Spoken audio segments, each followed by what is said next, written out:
Hello everyone, welcome to IMR classes. SLST Madrasah service commission PSC teacher exam প্রিপারেশনের জন্য যে chapter wise topic discussion series শুরু করেছি, এটি তার অষ্টম ক্লাস। এই ভিডিওতে ডিসকাস করব মৌর্য সাম্রাজ্য সম্পর্কে। মৌর্য সাম্রাজ্যের ওপর এটি দ্বিতীয় অর্থাৎ পার্ট 2 ক্লাস। এই ভিডিওতে ডিসকাস করব মৌর্য সাম্রাজ্যের রাষ্ট্র প্রশাসন ব্যবস্থা, অর্থনীতি, সমাজ, স্থাপত্য, ভাস্কর্য এবং মৌর্য সাম্রাজ্যের পতন সম্পর্কে। যারা এই ভিডিওটি প্রথম দেখছো তারা প্লেলিস্ট থেকে পার্ট 1-এর ভিডিওটা দেখে নিতে পারো, তাতে টপিকটি তোমাদের বুঝতে অনেক সুবিধা হবে। যারা ইতিহাস বিষয়ে নেট সেটের জন্য প্রিপারেশন নিচ্ছ তাদের জন্য এই ভিডিওগুলি খুবই হেল্পফুল হবে। মৌর্য সাম্রাজ্যের ওপর পার্ট 1-এর ভিডিওতে মৌর্য ইতিহাসের উপাদান, চন্দ্রগুপ্ত মৌর্য, বিন্দুসার, অশোক এবং অশোকের শিলালিপি সম্পর্কিত ডিটেল ডিসকাস করেছি। পার্ট 2-র ভিডিওতে ডিসকাস করব মৌর্য প্রশাসন ব্যবস্থা সম্পর্কে। মৌর্যরাই সর্বপ্রথম সুবৃহৎ সাম্রাজ্যের জন্য সুসংহত প্রশাসনিক ব্যবস্থা গড়ে তুলেছিলেন এবং মৌর্যদের এই প্রশাসন ব্যবস্থার বর্ণনা দুটি সাহিত্যিক উপাদান থেকে পাওয়া যায়। একটি হলো ইন্ডিকা,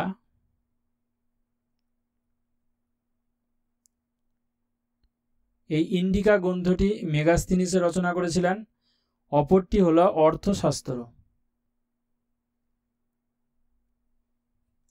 অর্থশাস্ত্র এই গ্রন্থটি কৌটিল্য রচনা করেছিলেন।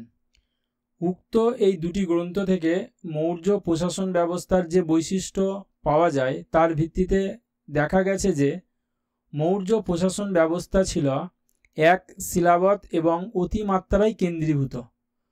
অর্থাৎ মৌর্য সাম্রাজ্যের যে রাজধানী ছিল সেই রাজধানী হলো পাটলিপুত্র।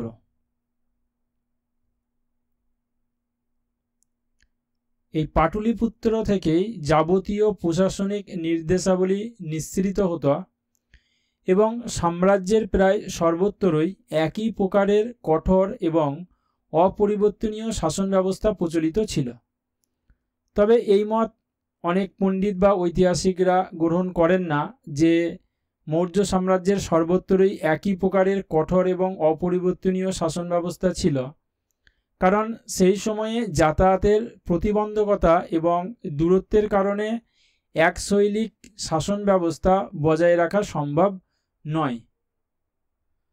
মৌর্য সাম্রাজ্যের আরেকটি গুরুত্বপূর্ণ কেন্দ্র ছিল মগধ। আমরা জানি যে এই মগধকে কেন্দ্র করেই মৌর্য সাম্রাজ্যের উত্থান ঘটেছিল, যার যাত্রা শুরু হয়েছিল ষোড়শ মহাজন পদ থেকে, অর্থাৎ খ্রিস্টপূর্ব 6ষ্ঠ শতাব্দী থেকে। এবং মৌর্য সাম্রাজ্যের সময়েও মগধ সাম্রাজ্যের গুরুত্বপূর্ণ কেন্দ্ররূপী প্রতিষ্ঠিত ছিল, কারণ বৈরাট লেখতে অশোক নিজেকে রাজা মাগধে বলেছেন।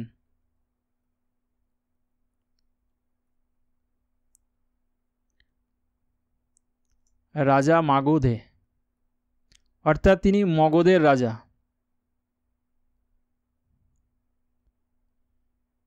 এবং তার লিপিতে এই রাজা মাগধে শব্দটির উল্লেখ থেকে আমরা মনে করতে পারি যে মগধ মৌর্য সাম্রাজ্যের একটি গুরুত্বপূর্ণ প্রশাসনিক এলাকা ছিল।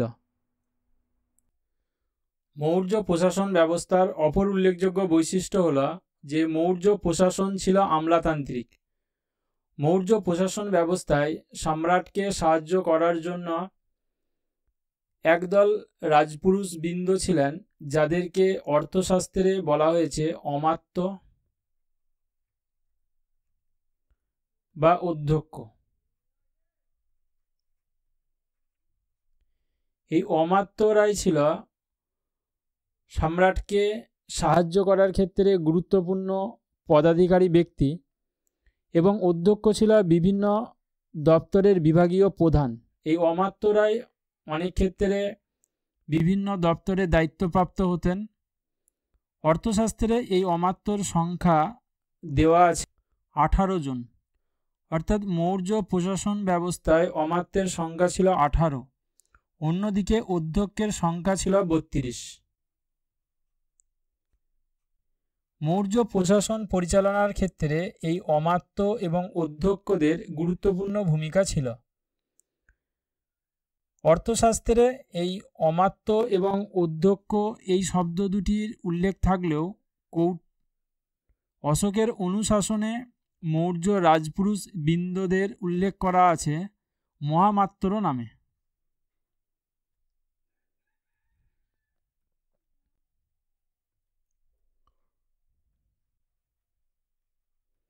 মহামাত্র,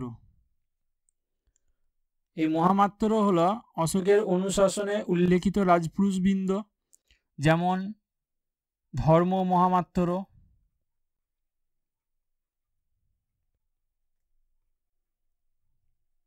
অন্ত মহামাত্র,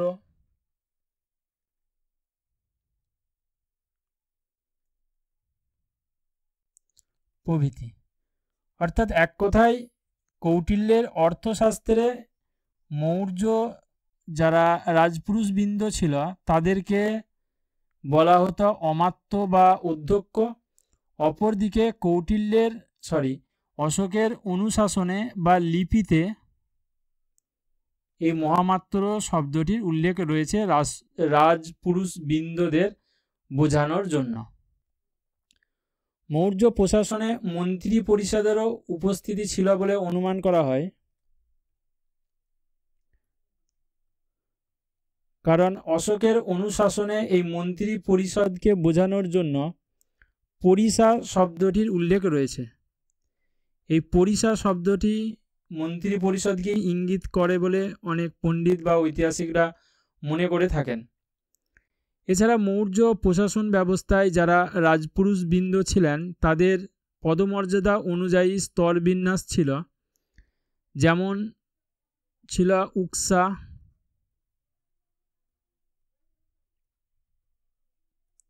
গেবোয়া, মঝিমা।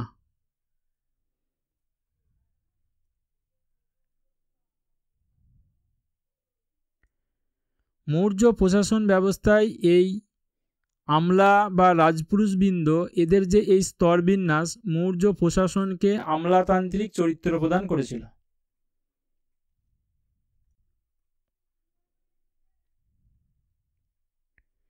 এবং মৌর্য প্রশাসন ব্যবস্থায় এই মন্ত্রী পরিষদের তুলনায় এই আমলা শ্রেণী বা রাজপুরুষবৃন্দের ভূমিকা অনেক বেশি গুরুত্বপূর্ণ ছিল।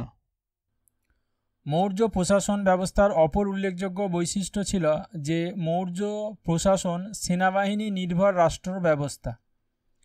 গ্রিক বিবরণ থেকে জানা যায় যে মৌর্যদের সামরিক প্রশাসন 6টি সমিতির দ্বারা পরিচালিত হতো।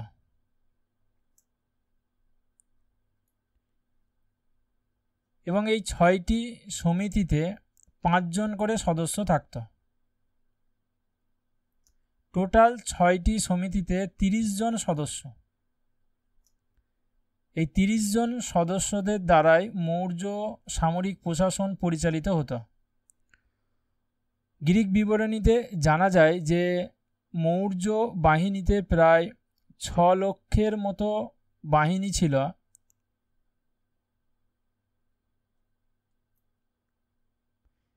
এবং এই বিশাল সংখ্যক বাহিনী পরিচালিত হতো 6টি সমিতির দ্বারা। মৌর্য বাহিনীতে বা মৌর্য সামরিক বাহিনীর মধ্যে অন্তর্ভুক্ত ছিল নৌবাহিনী,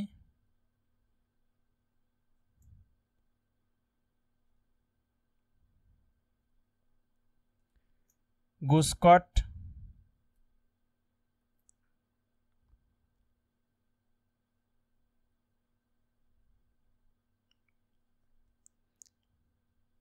গোসকট হলো যারা যুদ্ধের সময় প্রয়োজনীয় রসদের যোগান দিত। পদাতিক, 3 হলো পদাতিক।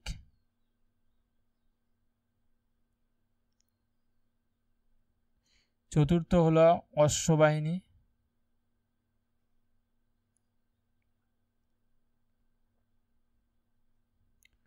পঞ্চম হলো রথ বাহিনী,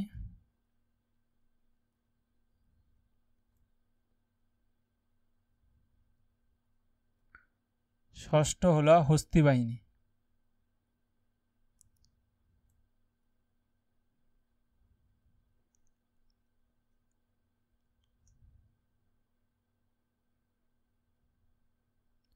নেক্সট দেখব মৌর্য প্রশাসন ব্যবস্থার পরিচালনা করার ক্ষেত্রে সাম্রাজ্যের সর্বত্র নজরদারি রাখা বা সম্রাটের বিরুদ্ধে কোনো বিদ্রোহের সম্ভাবনা আছে কিনা বা দুর্নীতিগ্রস্ত আমলাদের ওপর নজরদারি রাখার জন্য মৌর্য সম্রাটরা গুপ্তচর নিয়োগ করতেন এবং এই গুপ্তচররাই সম্রাটকে সাম্রাজ্যের সর্বত্র ঘটে যাওয়া গতিবিধি সম্পর্কে তারা খবরাখবর পাঠাতেন।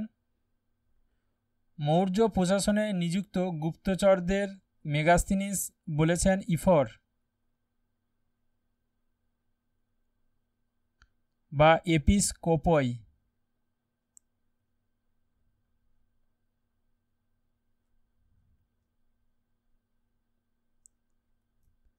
তাহলে মৌর্য গুপ্তচররা কি নামে পরিচিত? ইফর বা এপিস্কোপই। মেগাস্থিনিসের বর্ণনায় গুপ্তচরদের এই দুটি নাম পাওয়া যায়। অপরদিকে অশোকের অনুশাসনে এই গুপ্তচরদেরকে বলা হতো পরিদর্শক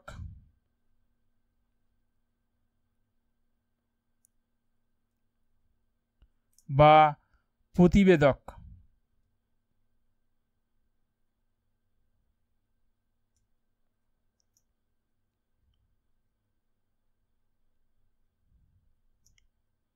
অশোকের অনুশাসন বা লিপিতে।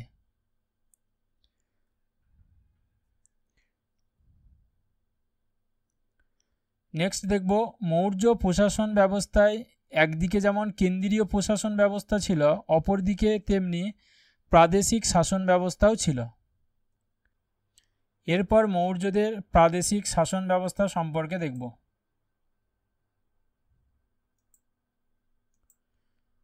মৌর্যদের সময়ে সেখানে 5টি প্রাদেশিক শাসন কেন্দ্র ছিল এবং এই প্রাদেশিক শাসন কেন্দ্রগুলোকে বলা হতো প্রদেশ বা দেশ।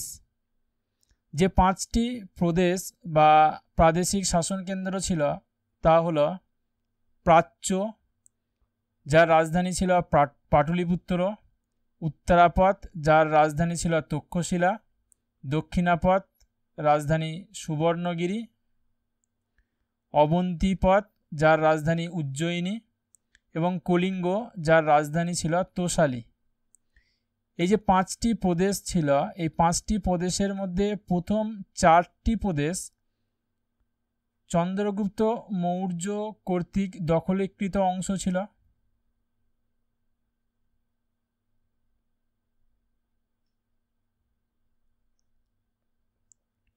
এবং শেষ এই কলিঙ্গ অশোক কর্তৃক দখলীকৃত অংশ।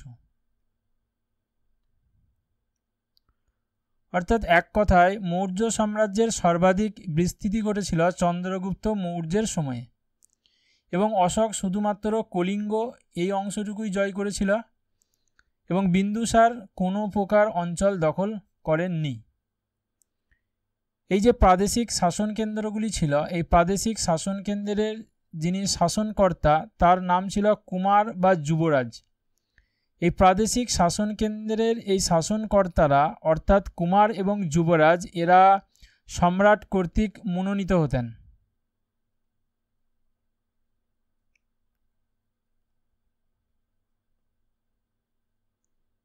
এবং এরা বেশিরভাগ ক্ষেত্রেই রাজ পরিবারেরই সদস্য।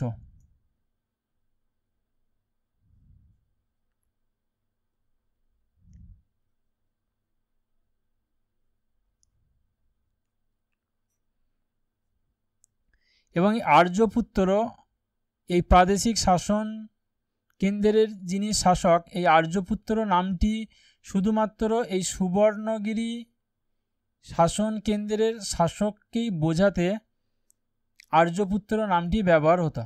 অর্থাৎ যে চারটি প্রাদেশিক শাসন কেন্দ্র ছিল, এই চারটি প্রাদেশিক শাসন কেন্দ্রের শাসনকর্তাকে বলা হতো কুমার এবং যুবরাজ। অপরদিকে সুবর্ণগিরি এই শাসন কেন্দ্রের শাসককে বলা হতো আর্যপুত্র।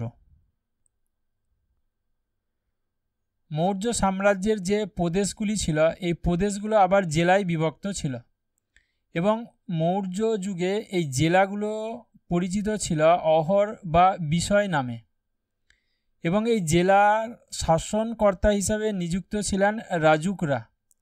মৌর্য প্রশাসনে এই রাজুকদের গুরুত্বপূর্ণ ভূমিকা ছিল।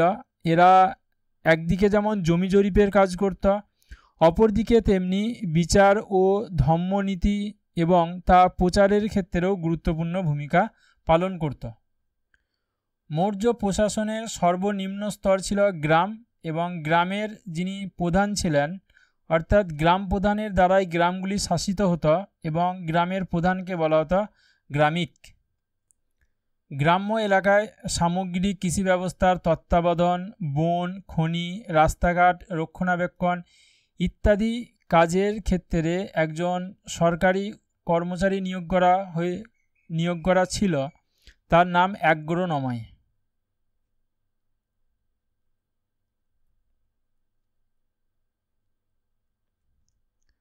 অপরদিকে পৌর প্রশাসন বা পৌর ব্যবস্থার উন্নয়নের ক্ষেত্রে আর এক শ্রেণীর কর্মচারী নিয়োগ করা ছিল, তার নাম অস্টিনময়।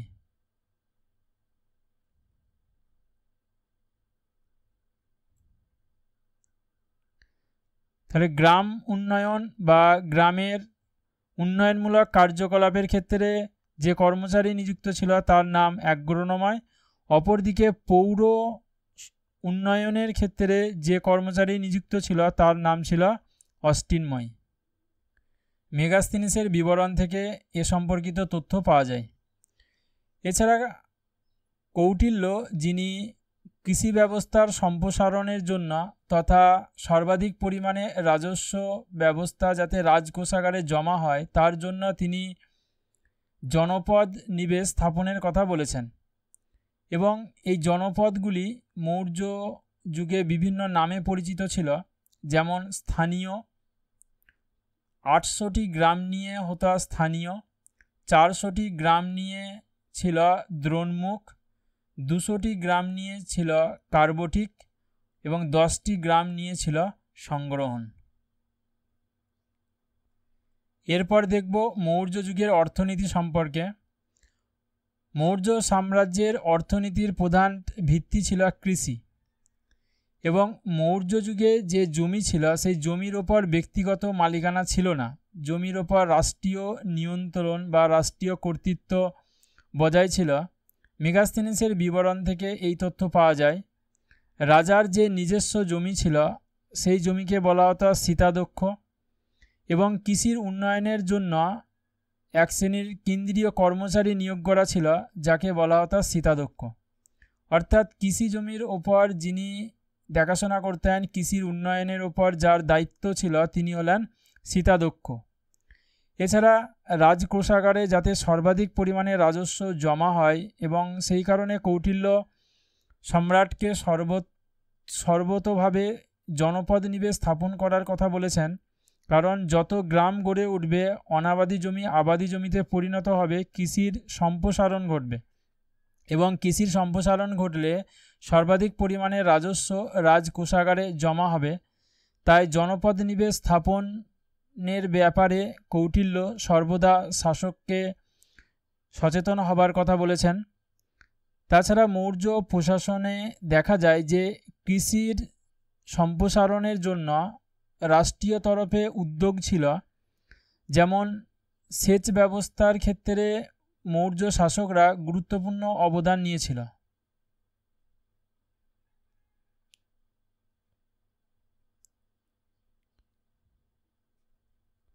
যেমন চন্দ্রগুপ্ত মৌর্য, তিনি সুদর্শন হ্রদ নামক একটি জলসেচ প্রকল্প তৈরি করেছিলেন।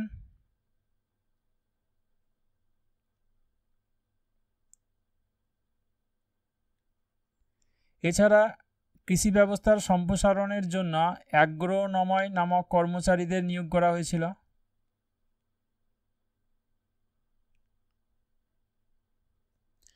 অর্থাৎ এক কথায় মৌর্য প্রশাসন ব্যবস্থা কৃষির উন্নয়নের জন্য সদা সতর্ক ছিল, তার স্পষ্ট প্রমাণ পাওয়া যায়।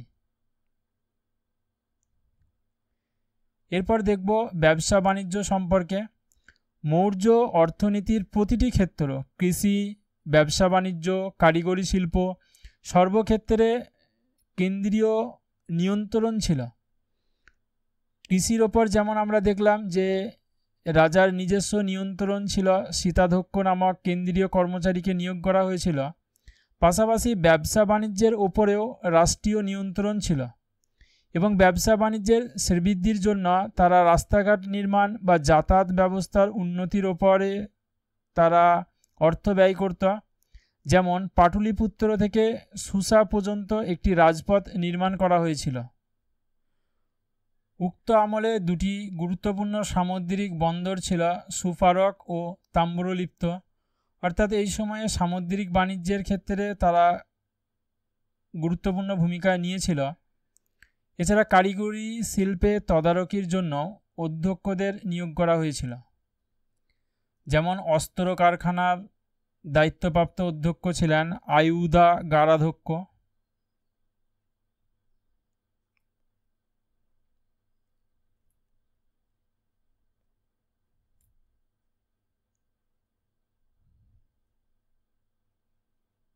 আয়ুধা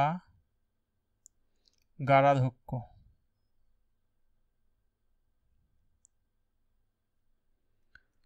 খনি বা সম্পদের ওপর ছিল আকরাধ্যক্ষ।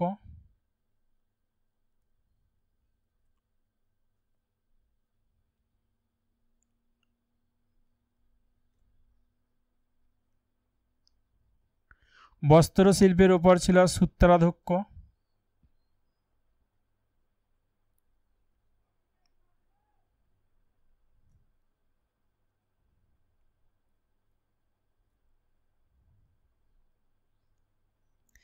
এরকম কারিগরি শিল্পের প্রতিটি ক্ষেত্রে কেন্দ্রীয় নিয়ন্ত্রণ বজায় রাখার জন্য বিভিন্ন বিভাগীয় প্রধান বা অধ্যক্ষদের নিয়োগ করা হয়েছিল। যেমন ব্যবসা বাণিজ্যের ওপর রাষ্ট্রীয় নিয়ন্ত্রণ রাখার জন্য পণ্যাধ্যক্ষ নামক কর্মচারীকে নিয়োগ করা হয়েছিল।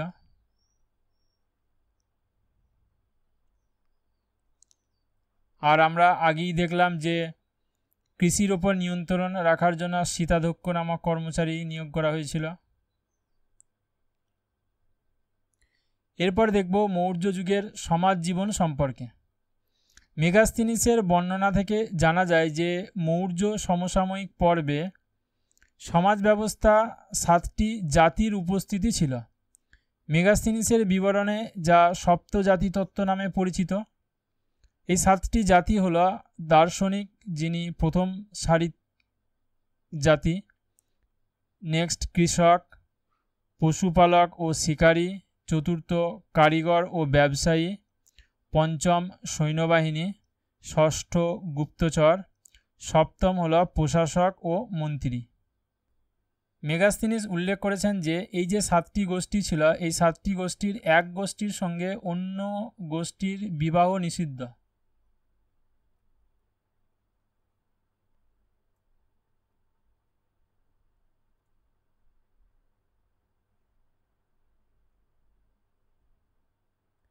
এক গোষ্ঠীর সঙ্গে অন্য গোষ্ঠীর বিবাহ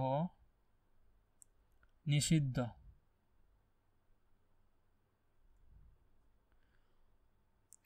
অপরদিকে কোনো গোষ্ঠী তার পেশা পরিবর্তন করতে পারবেন না। পেশা পরিবর্তন নিষিদ্ধ।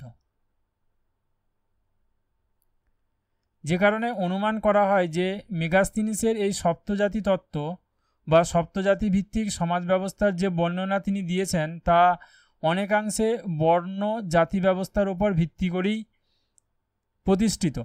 কারণ বর্ণ জাতি ব্যবস্থায় যেখানে সবর্ণ বিবাহ শাস্ত্রসম্মত ছিল এবং 4টি বর্ণের মধ্যে কোনো বর্ণ তার পেশা পরিবর্তন করতে পারত না, এক্ষেত্রে মেগাস্থিনিস বর্ণ জাতি ব্যবস্থার উপর ভিত্তি করেই তার এই সপ্তজাতি তত্ত্বকে প্রতিষ্ঠা করেছিলেন এমনটা বলা যায়। মৌর্য সমসাময়িক পর্বের সমাজ ব্যবস্থায় বর্ণপ্রথার অস্তিত্ব ছিল। আমরা জানি যে বর্ণপ্রথায় যেখানে 4টি শ্রেণী ছিল, ব্রাহ্মণ, ক্ষত্রিয়, বৈশ্য ও শূদ্র। ব্রাহ্মণদের কাজ ছিল পূজা অর্চনা করা, বেদ চর্চা বা অধ্যয়ন সম্পর্কিত কাজ। ক্ষত্রিয়দের কাজ ছিল রাষ্ট্র পরিচালনা করা বা যুদ্ধ করা। বৈশ্যদের কাজ ছিল কৃষিকাজ এবং ব্যবসা বাণিজ্য। ও শূদ্রদের কাজ ছিল উপরিক্ত এই 3টি শ্রেণীর সেবা করা।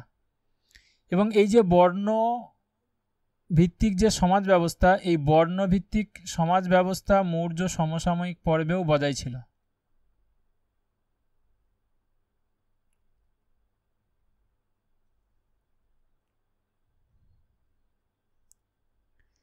এছাড়া মৌর্য সমাজ ব্যবস্থা ছিল পিতৃতান্ত্রিক সমাজ ব্যবস্থা, যেখানে পরিবারে পুরুষের ক্ষমতা এবং মর্যাদা অনেক বেশি ছিল। এবং মৌর্য সমাজ ব্যবস্থায় সেখানে নারীর পেশাদারি ভূমিকা ছিল। এবং এই যে নারীর পেশাদারি ভূমিকা, সেটি অর্থশাস্ত্রেও অনুমোদিত ছিল। কারণ কৌটিল্য তিনি বলেছেন যে গুপ্তচর হিসাবে নারীদের নিয়োগ করার জন্য। পাশাপাশি মেগাস্থিনিসের বিবরণ থেকেও জানা যায় যে চন্দ্রগুপ্ত মৌর্যের যে ব্যক্তিগত রক্ষী ছিল, সেই ব্যক্তিগত রক্ষীদের মধ্যে নারীরাও ছিল। এক কথায় নারীর যে পেশাদারি ভূমিকা, সেটা মৌর্য সমাজ ব্যবস্থায় স্বীকৃত ছিল। সেটা বিভিন্ন সাহিত্যিক উপাদান থেকেও তা প্রমাণিত হয়েছে। এরপর দেখব শিল্প সৃজন বা মৌর্য যুগের স্থাপত্য এবং ভাস্কর্য সম্পর্কে। মৌর্য যুগে যে শিল্প সৃষ্টি অর্থাৎ স্থাপত্য এবং ভাস্কর্যের কাজে বেশিরভাগ ক্ষেত্রে পাথরের ব্যবহার হতো। এবং মৌর্য যুগে স্থাপত্যের সংখ্যা ছিল অনেক কম। শিল্পকর্ম বলতে মৌর্যদের সবচেয়ে বেশি ছিল ভাস্কর্যের উপর। মৌর্য যুগের স্থাপত্য বলতে ছিল চৈত্যগৃহ। মৌর্য শাসক অশোক এবং দশরথ, এই 2 শাসক আজীবকদের জন্য গুহাবাস নির্মাণ করে দিয়েছিলেন। তাহলে কোন মৌর্য শাসক আজীবকদের জন্য গুহাবাস নির্মাণ করেছিলেন? অশোক ও দশরথ।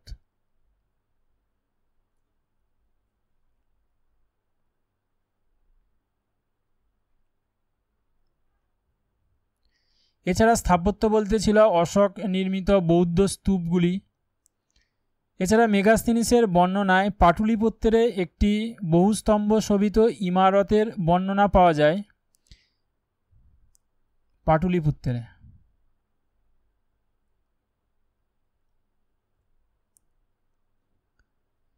পাটলিপুত্রে এই যে বহুস্তম্ভ শোভিত ইমারত, এই ইমারতটি অগ্নিকাণ্ডে দ্বারা ধ্বংস হয়েছিল বলে মনে করা হয়।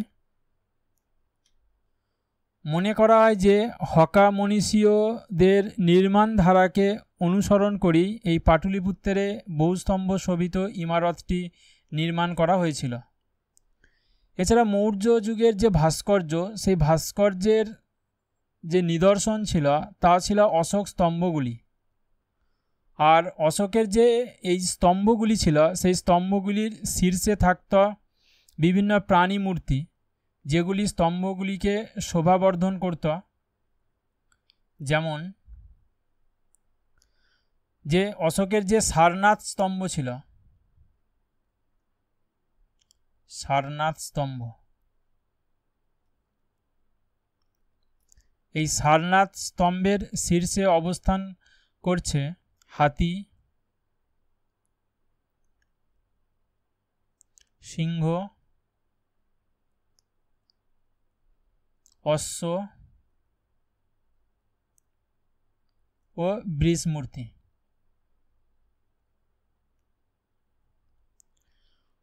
অপরদিকে লৌরিয়া নন্দনগড় সেখানে শোভা পাচ্ছে।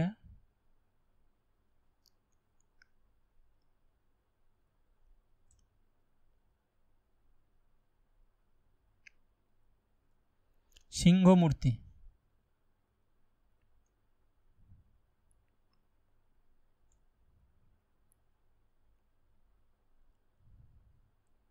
রামপুর বাই,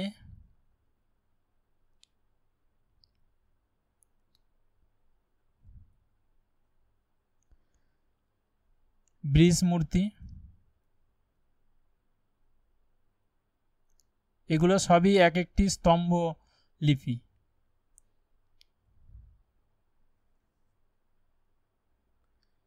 এছাড়া সারনাথে 4টি সিংহ মূর্তি লক্ষণীয়।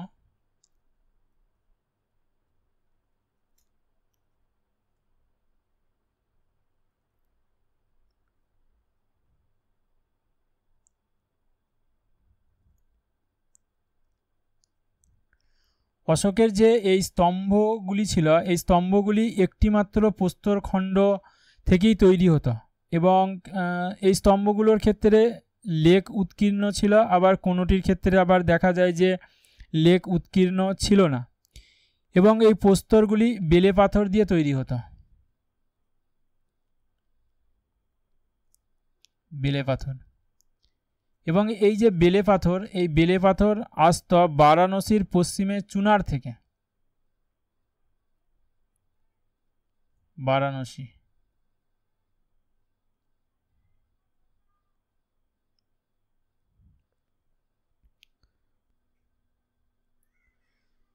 মৌর্য ভাস্কর্যের অন্যতম সেরা নিদর্শন ছিল ধৌলির পর্বতগাত্রে যে হস্তির মূর্তি ছিল, যেটির বর্তমান উড়িষ্যা রাজ্যে অবস্থিত।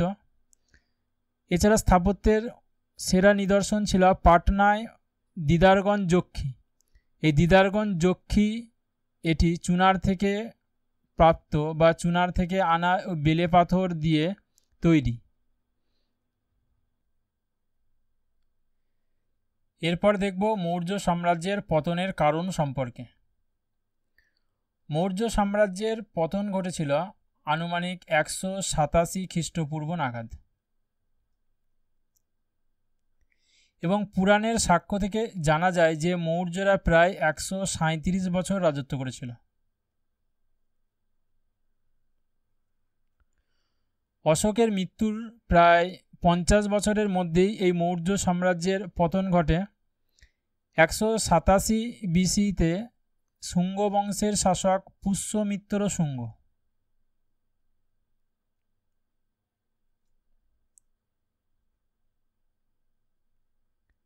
এই পুষ্যমিত্র শুঙ্গ মৌর্য বংশের শেষ শাসক বৃহদ্রথকে হত্যা করেন। বৃহদ্রথকে হত্যা করলে মৌর্য সাম্রাজ্যের আনুষ্ঠানিক পতন ঘটে এবং পুষ্যমিত্র শুঙ্গর প্রতিষ্ঠিত রাজবংশ শুঙ্গ বংশ নামে পরিচিত। তাহলে মৌর্য বংশের পর কোন বংশের শাসন শুরু হয়? শুঙ্গ বংশের শাসন শুরু হয়, এবং এই শুঙ্গ বংশের প্রতিষ্ঠাতাকে পুষ্যমিত্র শুঙ্গ। এই পুষ্যমিত্র শুঙ্গ ছিলেন ব্রাহ্মণ সেনাপতি। তিনি মৌর্য শাসক এই বৃহদ্রথকে হত্যা করে মৌর্য সাম্রাজ্যের পতন ঘটান এবং শুঙ্গ বংশের শাসন শুরু করেন। এখন এই মৌর্য সাম্রাজ্যের পতনের কারণ নিয়ে বিভিন্ন ঐতিহাসিক বিভিন্নভাবে ব্যাখ্যা করেছেন। কোনো ঐতিহাসিক মৌর্য সাম্রাজ্যের পতনের ক্ষেত্রে অশোকের যে অহিংসা নীতিকে দায়ী করেছেন, আবার কোনো ঐতিহাসিক প্রশাসন পরিচালনার ক্ষেত্রে যে প্রকৃতিগত ত্রুটি ছিল বা দুর্বলতা ছিল সে সকল দিকগুলির কথা আলোচনা করেছেন। আবার কেউ অর্থনৈতিক সংকট বা সাম্রাজ্যের বিশালতা বা অশোকের পরবর্তী যে সমস্ত মৌর্য শাসকরা ছিলেন সেই অযোগ্য শাসকদের যে দুর্বলতার দিকগুলির কথা উল্লেখ করেছেন, সেগুলি আমরা ডিটেল ডিসকাস করব। সবার প্রথমে দেখব যে ব্রাহ্মণ বিপ্লব সম্পর্কে। ব্রাহ্মণ বিপ্লব কি না, হরপ্রসাদ শাস্ত্রী তিনি এই ব্রাহ্মণ বিপ্লবের প্রসঙ্গ এনে তিনি মৌর্য সাম্রাজ্যের পতনকে ব্যাখ্যা করেছেন। তিনি বলেছেন যে সম্রাট অশোক তিনি অহিংসা নীতি গ্রহণ করেছিলেন, পাশাপাশি বৌদ্ধ ধর্মের প্রতি তার অনুরাগ ছিল, যে কারণে বৈদিক যে ব্রাহ্মণ্য ধর্ম তা উপেক্ষিত হয়। কারণ মৌর্যরা কোনো প্রকার রাজকীয় যজ্ঞানুষ্ঠান পরিচালনা করেননি, যে কারণে ব্রাহ্মণদের যে মর্যাদা এবং ক্ষমতা মৌর্য যুগে ততটা প্রতিষ্ঠিত পায়নি, এবং সেই কারণে ব্রাহ্মণরা মৌর্য শাসকদের প্রতি যথেষ্ট ক্ষিপ্র ছিল। এবং দেখা যায় যে মৌর্য সাম্রাজ্যের পতনের পর যে রাজবংশের উত্থান হয়েছিল, অর্থাৎ শুঙ্গ বংশ, এই শুঙ্গ বংশের শাসক ছিলেন একজন ব্রাহ্মণ।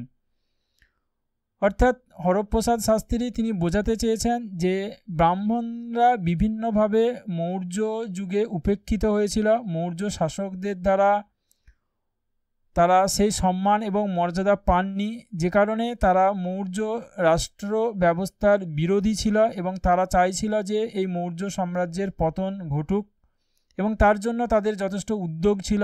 সেই কারণেই মৌর্য সাম্রাজ্যের পরবর্তী রাজবংশ ব্রাহ্মণদের দ্বারাই প্রতিষ্ঠিত হয়। অপরদিকে আর এক শ্রেণীর ঐতিহাসিক বা পণ্ডিত তারা অশোকের অহিংসা নীতিকেই দায়ী করেছেন। এক্ষেত্রে হেমচন্দ্র রায়চৌধুরীর কথা উল্লেখ করা যায়।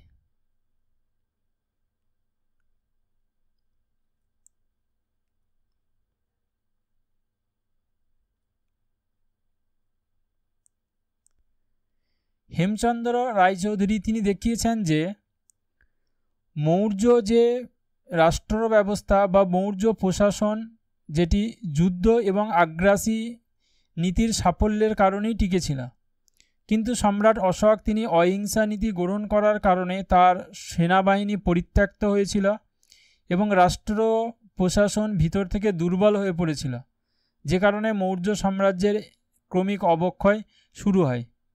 তবে এই মত সমর্থিত নয়, কারণ অশোকের অনুশাসনে উল্লেখ আছে যে অনুতপে অপি চ প্রভবে,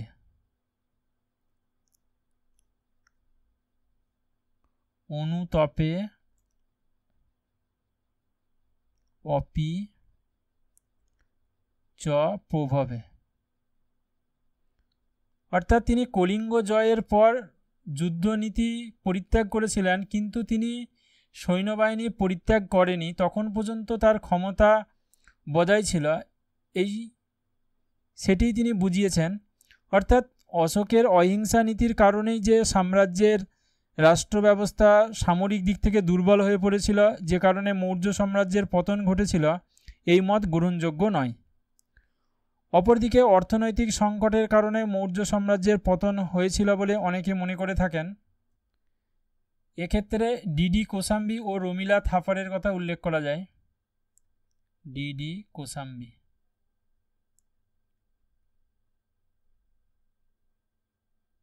ও রমিলা থাপার।